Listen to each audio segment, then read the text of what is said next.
Der nächste Notfall. Der 300. heute.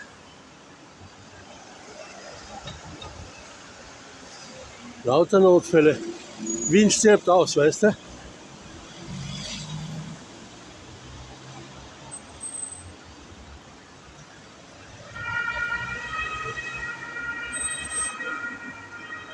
Und das muss ein Wahnsinnsnotfall sein, dass er mit 30 km/h fährt, weil er sucht trotz Sirene.